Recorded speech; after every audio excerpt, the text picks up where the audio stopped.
Libertação, capítulo 6, Observações e novidades. De volta ao domicílio de Gregório, fomos transferidos da cela trevosa para um aposento de janelas gradeadas, onde tudo desagradava a vista. Certo, devíamos a mudança ao resultado encorajador que alcançáramos nas operações seletivas. Mas, em verdade, ainda aí nos achávamos em autêntico pardieiro. De qualquer modo, era para nós imenso consolo contemplar algumas estrelas através do nevoeiro que assaltava a paisagem noturna. O instrutor, versado em expedições idênticas à nossa, recomendou-nos não tocar os varões de metal que nos impediram a retirada, esclarecendo que se achavam imantados por forças elétricas de vigilância e acentuando que a nossa condição ainda era de simples prisioneiros. Aproximamo-nos, porém, das janelas que nos comunicavam com o exterior e reparei que o espetáculo era digno de estudo. Grande movimento na via pública, congregando vários grupos de criaturas em conversação não longe de nós. Os diálogos e entendimentos surpreendiam. Quase todos se referiam à esfera carnal. Questões minuciosas e pequeninas da vida particular eram analisadas com inequívoco interesse. Contudo, as notas dominantes caíam no desequilíbrio sentimental e nas emoções primárias da experiência física. Percebi diferentes expressões nos halos vibratórios que revestiam a personalidade dos conversadores, através das cores de variação típica. Dirigi-me a Gúbio, buscando-lhe oportuno esclarecimento. Não mediste ainda, respondeu prestimoso, a extensão do intercâmbio entre encarnados e desencarnados. A determinadas horas da noite, 3/4 partes da população de cada um dos hemisférios da crosta terrestre se acham nas zonas de contato conosco, e a maior percentagem desses semilibertos do corpo, pela influência natural do sono, permanecem detidos nos círculos de baixa vibração, qual este em que nos movimentamos provisoriamente. Por aqui, muitas vezes se forjam dolorosos dramas que se desenrolam nos campos da carne. Grandes crimes têm nestes sítios as respectivas nascentes, e não fosse o trabalho ativo e constante dos espíritos protetores que se desvelam pelos homens no labor sacrificial da caridade oculta e da educação perseverante, sob a égide do Cristo, acontecimentos mais trágicos estarreceriam as criaturas. De alma voltada para as nações de vida imensa que o ambiente sugeria, rememorei o curso incessante das civilizações. Pensamentos mais altos clarearam meus raciocínios. A bondade do Senhor não violenta o coração. O reino divino nascerá dentro dele, e a maneira da semente de mostarda que se liberta dos envoltórios inferiores medrará e crescerá gradativamente sob os impulsos construtivos do próprio homem. Que temerária concepção a de um paraíso fácil. Gúbio percebeu minha posição mental e falou em socorro de minhas pobres reflexões íntimas.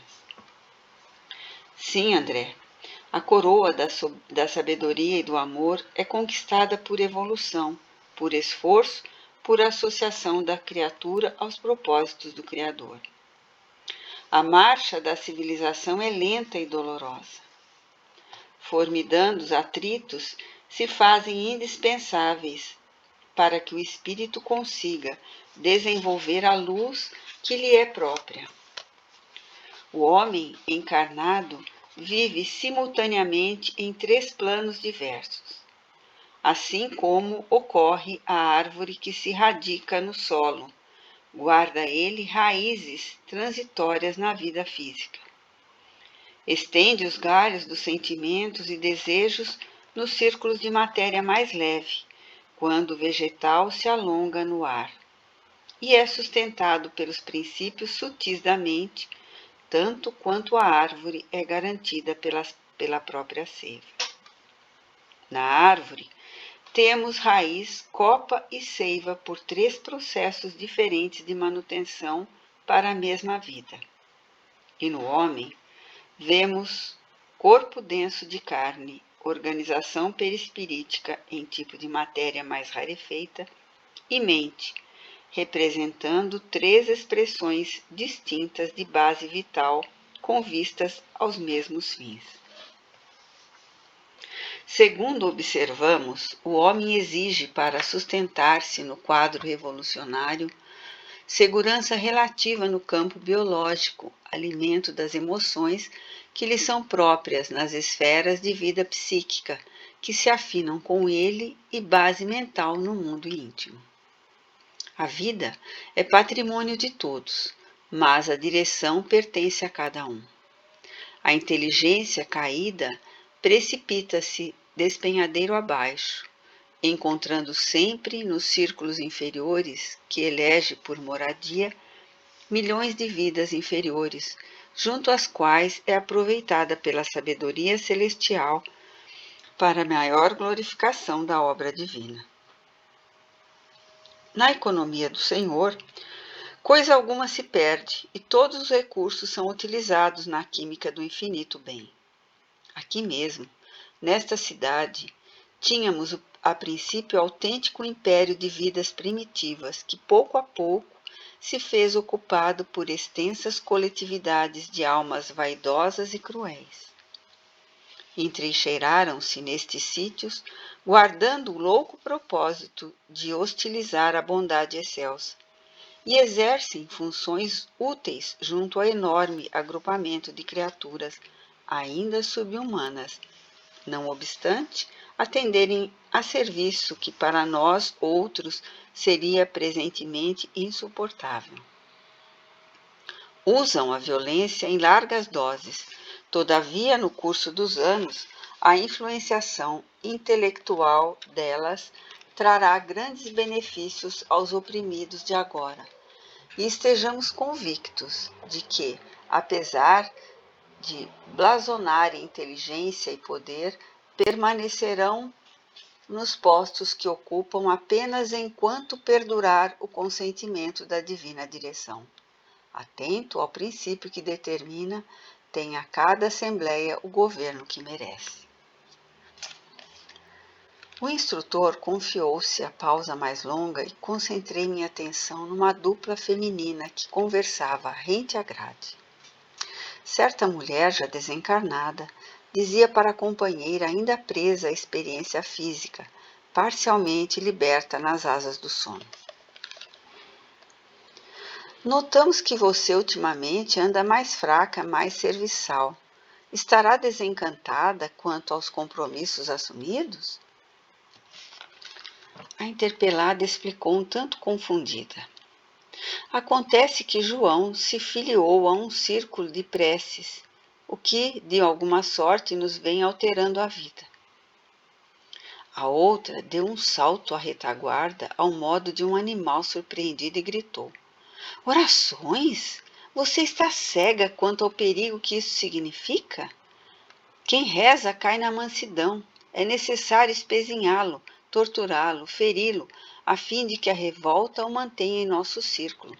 Se ganhar piedade, estraga-nos o plano, deixando de ser nosso instrumento na fábrica. A interlocutora, no entanto, observou ingênua. Ele se diz mais calmo, mais confiante. Marina, obtemperou a outra intempestiva, você sabe que não podemos fazer milagres e não é justo aceitar regras e intrugices de espíritos acovardados que, a pretexto de fé religiosa, se arvoram em ditadores de salvação. Precisamos de seu marido e de muitas outras pessoas que a ele se agregam em serviço em nosso nível. O projeto é enorme e interessante para nós. Já esqueceu quanto sofremos? Eu de mim mesma tenho duras lições por retribuir. E batendo-lhe esquisitamente nos ombros, acentuava: não admita encantamentos espirituais. A realidade é nossa e cabe-nos aproveitar o ensejo integralmente. Volte para o corpo e não ceda 1 milímetro. Corra com os apóstolos improvisados. Fazem-nos mal. Prenda João controlando-lhe o tempo. Desenvolva serviço eficiente e não o liberte. Fira-o devagarinho. O desespero dele chegará por fim, e, com as forças da insubmissão que forem exteriorizadas em nosso favor, alcançaremos os fins a que nos propomos. Nada de transigência. Não se atemorize com as promessas de inferno ou céu depois da morte. Em toda a parte, a vida é aquilo que fazemos dela. Boquiaberto com o que me era dado perceber, reparei que a entidade astuta e vingativa envolvia a interlocutora em fluidos sombrios, à maneira dos hipnotizadores comuns. Enderecei olhar interrogativo ao nosso orientador, que, após haver atenciosamente acompanhado a cena, informou prestimoso. A obsessão desse teor apresenta milhões de casos. De manhãzinha, na esfera da crosta, essa pobre mulher, vacilante na fé, incapaz de apreciar a felicidade que o Senhor lhe concedeu num casamento digno e tranquilo, despertará no corpo de alma desconfiada e abatida.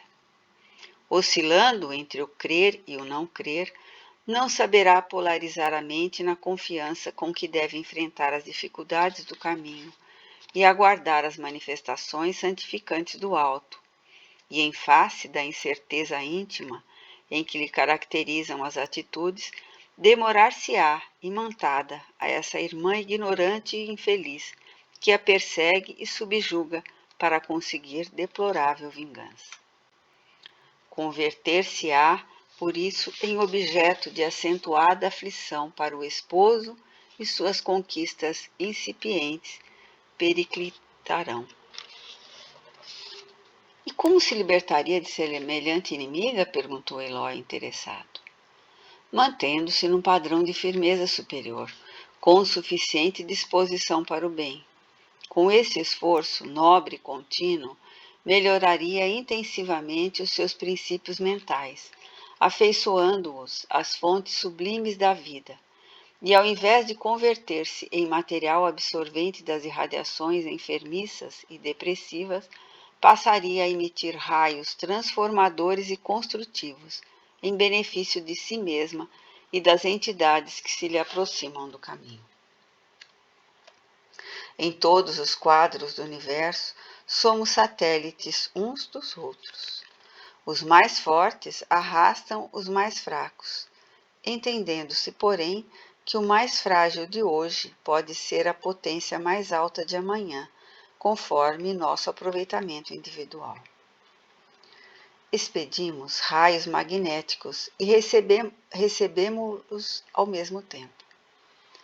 É imperioso reconhecer, todavia, que aqueles que se acham sob o controle de energias cegas, acomodando-se aos golpes e sugestões da força tirânica, emitidos pelas inteligências perversas que os assediam, demoram-se longo tempo na condição de aparelhos receptores da desordem psíquica. Muito difícil reajustar alguém que não deseja reajustar-se. A ignorância e a rebeldia são efetivamente a matriz de sufocantes males. Ante o intervalo espontâneo, reparei, não longe de nós, como que ligadas às personalidades sob nosso exame, certas formas indecisas obscuras. Semelhavam-se a pequenas esferas ovoides, cada uma das quais pouco maior que um crânio humano. Variavam profusamente nas particularidades. Algumas denunciavam movimento próprio, ao jeito de grandes amebas, respirando naquele clima espiritual. Outras, contudo, pareciam em repouso, aparentemente inerte, ligadas ao halo vital das personalidades em movimento. Fixei demoradamente o quadro com a pericção do laboratorista diante das formas desconhecidas. Grande número de entidades em desfile nas vizinhanças da grade transportavam essas esferas vivas como que imantadas as irradiações que lhes eram próprias. Nunca havia observado antes tal fenômeno. Em nossa colônia de residência, ainda mesmo em se tratando de criaturas perturbadas e sofredoras, o campo de emanações era sempre normal. E quando em serviço ao lado de almas em desequilíbrio na esfera da crosta, nunca vira aquela irregularidade, pelo menos quanto me fora até ali permitido observar. Inquieto, recorri ao instrutor rogando-lhe ajuda. André, respondeu ele circunspecto, evidenciando a gravidade do assunto. Compreendo teu espanto. Vê-se de pronto que és novo em serviços de auxílio. Já ouviste falar, de certo, numa segunda morte? Sim, acentuei. Tenho acompanhado vários amigos à tarefa reencarnacionista, quando atraídos por imperativos de evolução e redenção, tornam ao corpo de carne. De outras vezes, raras, aliás, tive notícias de amigos que perderam o veículo perispiritual, conquistando planos mais altos. A esses missionários, distinguidos por elevados títulos na vida superior, não me foi possível seguir de perto. Gúbio sorriu e considerou. Sabes assim que o vaso perispirítico é também transformável e perecível, embora estruturado em tipo de matéria mais rarefeita. Sim, acrescentei reticencioso em minha sede de saber. Viste companheiros, prosseguiu o orientador, que se desfizeram dele rumo às esferas sublimes, cuja grandeza, por enquanto, não nos é dado sondar, e observastes irmãos que se submeteram a operações redutivas e desintegradoras dos elementos perispiríticos para renascerem na carne terrestre. Os primeiros são servidores enobrecidos e gloriosos no dever bem cumprido, enquanto que os segundos são colegas nossos que já merecem a reencarnação trabalhada por valores intercessores, mas, tanto quanto ocorre aos companheiros respeitáveis desses dois tipos, os ignorantes e os maus, os transviados e os criminosos, também perdem um dia a forma perispiritual. Pela densidade da mente saturada de impulsos inferiores, não conseguem elevar-se e gravitam de redor das paixões absorventes que por muitos anos elegeram em centro de interesses fundamentais. Grande número nessas circunstâncias, mormente, os participantes de condenáveis delitos imantam-se aos que se lhe associaram nos crimes. Se o discípulo de Jesus se mantém ligado a ele através de imponderáveis fios de amor, inspiração e reconhecimento, os pupilos do ódio e da perversidade se demoram unidos sob a orientação das inteligências que os entrelaçam na rede do mal. Enriquecer a mente de conhecimentos novos, aperfeiçoar-lhe as faculdades de expressão, purificá-la nas correntes iluminativas do bem e engrandecê-la com a incorporação definitiva de princípios nobres, é desenvolver nosso corpo glorioso na expressão do apóstolo Paulo, estruturando-o em matéria sublimada e divina. Essa matéria, André, é do tipo de veículo que aspiramos ao nos referirmos à vida que nos é superior. Estamos ainda presos às aglutinações celulares dos elementos fisioperispiríticos, tanto quanto a tartaruga permanece algemada à carapaça. Imergimo-nos dentro dos fluidos carnais e dele nos libertamos, em vicioso vai-vem, através de existências numerosas, até que acordemos a vida mental para expressões santificadoras. Somos quais arbustos do solo planetário. Nossas raízes emocionais se mergulham mais ou menos profundamente nos círculos de animalidade primitiva. Vem a foice da morte e cega-nos os ramos dos desejos terrenos. Todavia, nossos vínculos guardam extrema vitalidade nas camadas inferiores e renascemos entre aqueles mesmos que se converteram em nossos associados de longas eras, através de lutas vividas em comum e aos quais nos agriolhamos pela comunhão de interesses da linha evolutiva em que nos encontramos. As elucidações eram belas e novas aos meus ouvidos. Em razão disso, calei as interrogações que me vagueavam no íntimo, para atenciosamente registrar as considerações do instrutor, que prosseguiu. A vida física é puro estágio educativo, dentro da eternidade, e a ela ninguém é chamado a fim de candidatar-se a paraísos de favor, e sim a moldagem viva do céu no santuário do espírito, pelo máximo aproveitamento das oportunidades recebidas no aprimoramento de nossos valores mentais, com o desabrochar e evolver das sementes divinas que trazemos conosco. O trabalho incessante para o bem, a elevação de motivos na experiência transitória, a disciplina dos impulsos pessoais com amplo curso, as manifestações mais nobres do sentimento, o esforço perseverante no infinito bem, constituem as vias de crescimento mental, com a aquisição de luz para a vida imperecível. Cada criatura nasce na crosta da terra para enriquecer-se através do serviço à coletividade. Sacrificar-se é superar-se, conquistando a vida maior. Por isso mesmo, o Cristo asseverou que o maior no reino celeste é aquele que se converter em servo de todos.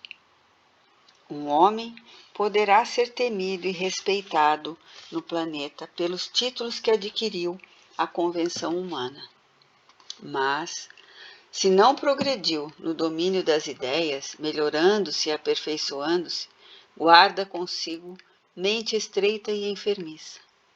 Em suma, ir à matéria física e dela regressar ao campo de trabalho em que nos achamos presentemente é submetermos-nos a profundos choques biológicos, destinados à expansão dos elementos divinos que nos integrarão um dia à forma gloriosa.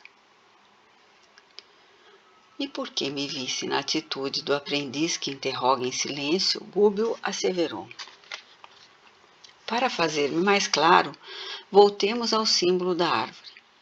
O vaso físico é o vegetal, limitado no espaço e no tempo. O corpo perispirítico é o fruto que consubstancia o resultado das variadas operações da árvore, depois de certo período de maturação.